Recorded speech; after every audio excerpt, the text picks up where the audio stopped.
I'm concerned. I'm deeply concerned about the smartphone market because to me, I think Apple has a monopoly. I'm an Apple guy. By the way, I got an email from a guy yesterday when we bashed Apple. This guy sent an email, okay, and I want to read this in full disclosure, and I'm going to give him a shout out because I told him I'm going to share this. He says, that's fine. He sent the email. He says, I'm a former Apple employee, okay? He says, as a former Apple employee, I think they donate tons and tons of money, no questions asked. Anytime I donated a charitable organization, Apple matched it. I forget what the limit was on that, but it was pretty high. If I volunteered my time to a charitable organization, Apple would pay $30 an hour to work for a charitable organization. This is a guy saying this to me, Craig C., okay, who said this about Apple. So I want to say that to Apple if that's the case. If there's anybody else that's working for Apple or ever worked at Apple that can validate that story that happened to you as well, I want to give the proper shout out to these guys if that's the case, okay?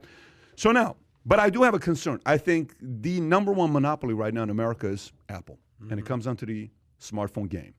Monopoly is 50% plus, right? We talked about this, I think, on the last podcast briefly with Tom, and I said, let's get the stats. So what percentage of phones American use is iPhone? Oh. What percentage is another phone? What do you think it is? Because you got Samsung. Go ahead. I can only name two, Samsung and Apple, and I'm just basing this on the people I know and the phones I see. I'm going to say it's 74% Apple. 74. What do you think it is? Hold on.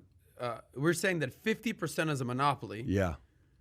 And what percentage of Americans are using Apple? You said 70. I'm going to start the bidding. We got here 2 at more minutes, 74%. buddy. Go ahead. Okay. What do you think it is? I don't think it's a monopoly yet because I think it'd be more in the news. But it's damn close. I'm saying something in the low 40s. 42%. You're saying low 40s? Okay. All right. I don't know the number, but I have to say it's more than 50%. I'm going to say it's 60% is what I'm going to say. 55, 60%. Let's go to the data. I'm curious. Drum roll, please. What do we got here, Kai? What is the number? Got it. Wow. Okay. Well, listen. Good for them. What are Good. So what's the number? 45%? Then they're not a monopoly. Okay. 45%. I told you. I thought they were dangerously but watch close, this. but they're not there yet. But watch the number. 42.3, 43.3, 43.5, 44.2, 45.1, 45.2, 45.3, 45.4.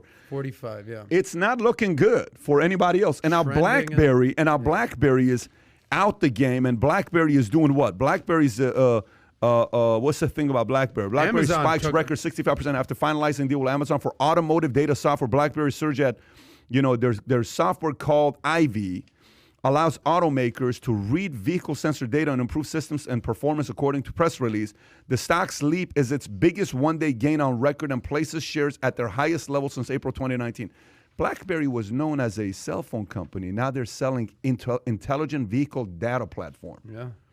So my concern is if Apple has got 45.3, how many more years till they cross that 50%? Or do you think Tim Cook intentionally keeps it below 50%? It's kind of like the App Store. Like they were at 30% fee and they reduced it to 15%. He does not want to cross that 50% number. Right. There's the rest of the world that you can work on the numbers. Yeah. Right. He does not want to crack that 50% number. It's kind of like we said yesterday that Amazon is rooting for Target. You know what? Apple is probably rooting. Come on, BlackBerry. Yes, Do exactly. something, Come on, bro. Samsung. Right. They're coming out with a new phone, right? Samsung. Right.